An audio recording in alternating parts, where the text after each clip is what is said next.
I never really know how to start these videos, and I haven't planned what I'm going to say here, but after a lot of you responded to my Instagram about wanting to hear more of my story of an eating disorder and body image, I thought it was time I share a bit more of that story, because I open up a lot about being sober and my recovery. However, I have been feeling a little bit of shame and guilt around the body image stuff, and I don't know why, because it is such a common issue. However, it does require a lot of vulnerability to open up about this, and it is something that I have struggled with for years. So this is not easy, but it's all part of healing, and there's a lot of us in the same boat. I can say confidently that I have recovered from my eating disorder, and I did find abstinence for about a year on my own, where I was able to maintain some sort of eating plan. However, whenever something got stressful or too much, I would turn to food, turn to binge eating, and due to a fear of putting on weight, I would make myself throw that up. And it was a really vicious cycle. However, I'm now at a stage where I am in a fellowship, a recovery program for overeating. And although I'm doing the steps in another fellowship, Alcoholics Anonymous, for my drinking, it is helping. I am finding the freedom, and there is so much peace and clarity from hearing other people, thousands of other people who are struggling with the same thing. And this is what I want to make clear. You are not alone. I thought I was alone for years, but there are so many other people that struggle with the same thing, and that is why I'm so passionate about opening up about this, because it is the one thing that has helped me, knowing I am not alone. And for years I struggled to understand where it started, because it's not like I suddenly woke up one morning and decided, hey, I'm going to eat piles of food and then make myself sick because I'm scared of gaining weight. It started off as an innocent way of wanting to lose weight. I was 16, turning 17 soon, and I felt bigger than the other girls. I had stopped swimming.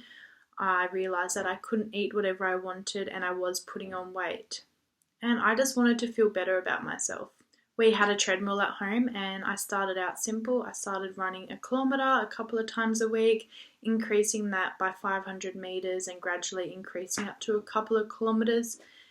And my body was responding really well to it. I was losing weight, I was feeling better, and it really motivated me to want to get into my fitness and my healthy eating. And naturally, I did start choosing healthier foods.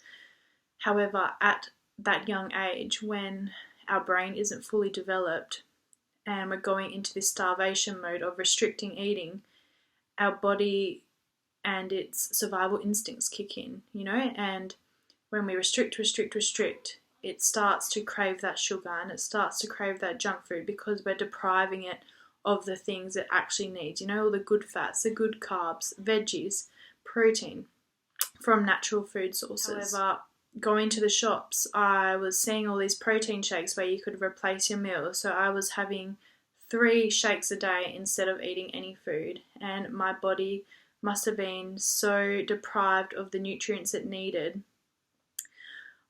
I soon started eating piles and piles of food when I was emotional, because my body was in starvation mode, but I also had no idea how to deal with my emotions. And because I had lost all this weight, I had got to about 12 kilos lighter. I was too scared to put on weight, because I finally started to get noticed by people, and people started to comment on how good I looked and how fit I am and how good I must be feeling. That is something that I've struggled with my whole life, that feeling of disconnection and not feeling enough, feeling separate and isolated. So when I was getting noticed, it felt really good, and I was posting my journey on Instagram, building up quite a big following. By the time I was 21, I had about 19,000 followers by this time. And I was posting everything health and fitness related. At the same time though, I was going through a severe breakup, and internally I was a mess. I was severely depressed, anxious, most of the time suicidal. Yet the only thing keeping me going was being able to maintain my physique, because that is the only thing I felt that I was worthy of. I thought people only liked me because of the way I looked, and God forbid if I put on some weight, because then no one will like me, and then why would life be worth living? That is the way that I was thinking. I moved over to Albury because I felt that I couldn't deal with a breakup in Perth and it was all too much, not realising that it doesn't matter where you are, your problems will follow you. However, I thought that being away from everything and training for a bikini bodybuilding competition would fix all of my problems. I thought that, following a strict meal plan would cure my bulimia. However, it was probably the worst thing for it, because I was again in restricting mode and I would be training 2-3 times a day because I didn't have friends there, I didn't have a job. But at night time, I was a very sad and sick girl. I was extremely lonely, and that is where I was secretly binging and purging every single night, waking up very remorseful, guilty and ashamed, but always telling myself that it was okay. Today is a new day and today is going to be different. And that cycle went on and on and on for years. And I did. I got extremely skinny. I was doing weight training every single day, so I had a small amount of muscle, but I was so underweight, so detached from my body. I was so disconnected from my mind. I remember thinking that there was something seriously wrong with me, because these urges to binge would come out of nowhere. Most of the time it was when I was feeling isolated and lonely.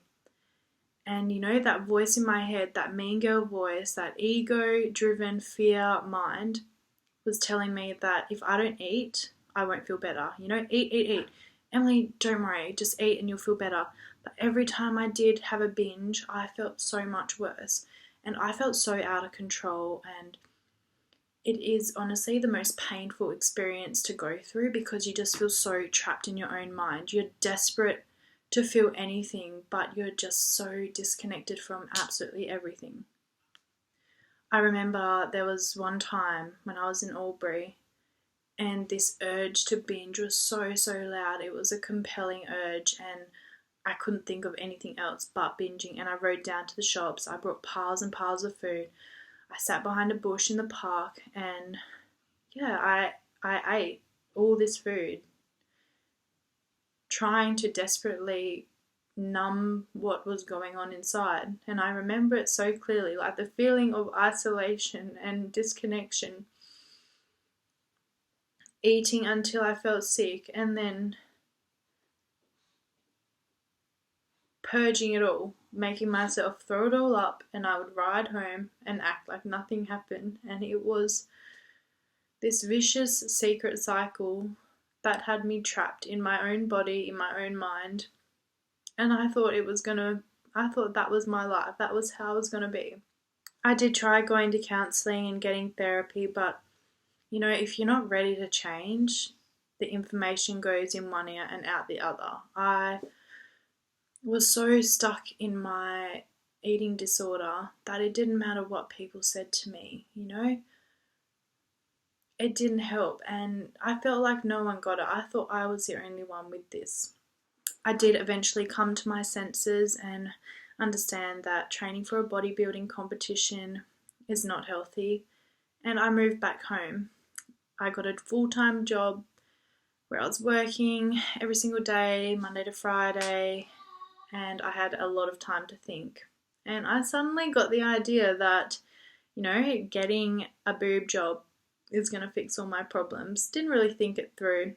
Booked the surgery in Perth, paid $10,000, off I went, thinking that once I've had the surgery, there's no way that I can make myself throw up because I'm in recovery. Like, how am I supposed to bend over a toilet and make myself sick?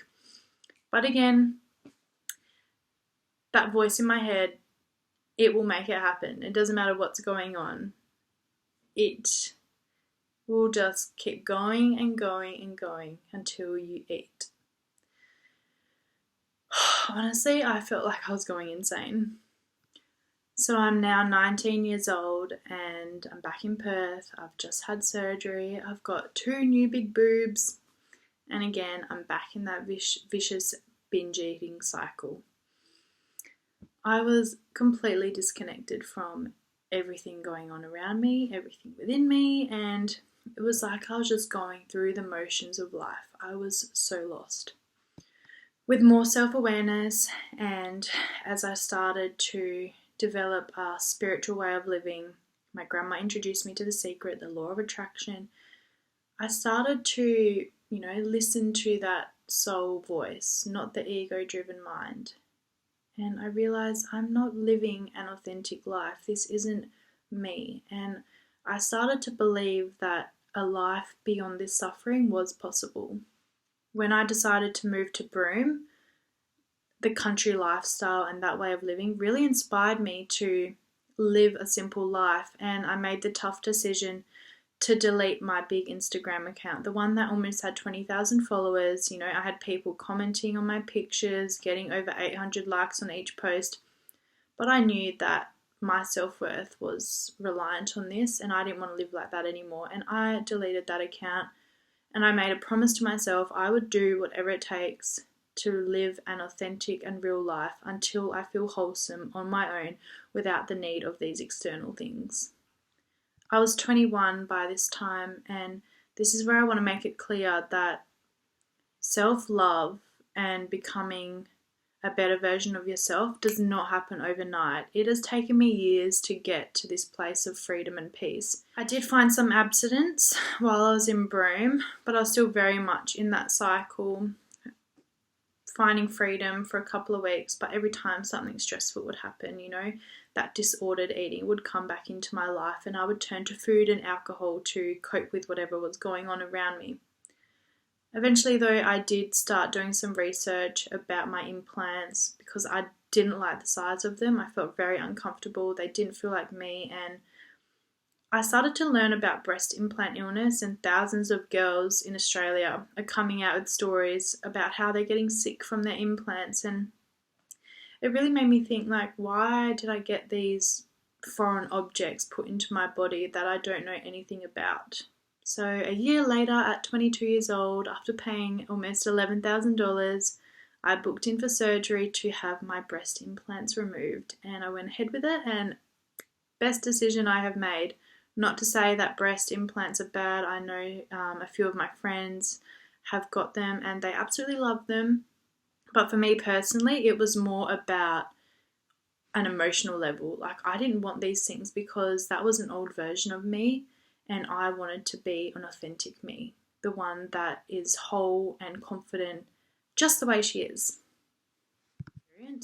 I needed to hear that I was not alone. I needed to know that there are other people who have been through this and that have recovered. And it wasn't until that I came into recovery for alcohol that I found another fellowship for overeating. And, I get quite embarrassed talking about this because it sounds gross. I'm a young girl and I'm in a fellowship for Overeaters Anonymous. But I don't care anymore because it has brought me so much freedom and peace that any of that shame and guilt I don't care about anymore.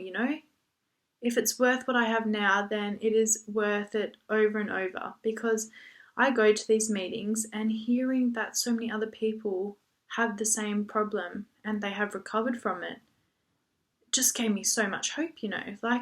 I'm not the only one. People get it. People have recovered. There is a way.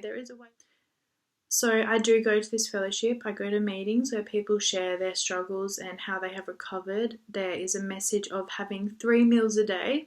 Doesn't matter what size, but it's just getting into that regular eating pattern without having, the binges in between, and noticing what triggers your eating. So for me, I've had to cut out sugar because when I'm in an emotional state and I have sugar, that can really trigger me into a binge. And I have this abnormal reaction to food where I wake up from a binge feeling suicidal. And that is just not worth it. I was exercising as a way of changing my body and punishing myself when I felt that I wasn't worthy enough. And now I actually just acknowledge when I'm not feeling good. I decide to sit in a meditation or journal my thoughts or call someone to talk about it instead of eating piles of food, drinking alcohol, or going and killing myself through an intense workout where I don't even process my emotions. Again, I'm just on that hamster wheel going round and round and round. And I'm having a really holistic approach to the way I move. I'm swimming, doing yoga, walking, running, sometimes doing weights. I'm getting back into that slowly. And this is not to compare to anyone else, and I don't want you to compare your story to mine. I just want to share this as a story of hope that healing is possible, and that place I was in, that extremely dark and lonely place, it's not the only place. There is a place of light and hope and love and compassion and peace.